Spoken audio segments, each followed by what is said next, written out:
Good afternoon everybody. So ngayon, nandito tayo sa isa sa magandang view ng Lakeshore. Ayan po. May swimming pool. Alright. Ito yung pinaka-lake niya. Pwede siyang mag-fishing. Kung kayo naiinip, pwede rin kayo mag-fishing dito, no?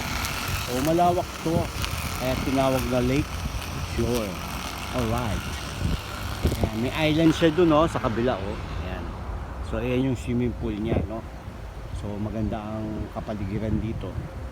So ayan, isa sa mga pinakamagandang view dito sa Lakeshore. Ayan po yan. So okay guys, hanggang dito na lamang po tayo, ha. Pinakita ko lang sa inyo yung yung Lakeshore na view dito sa Lakeshore, no? So watch out. Please don't forget like and subscribe my channel, ha. Okay, bye bye everybody. God bless you all. Bye.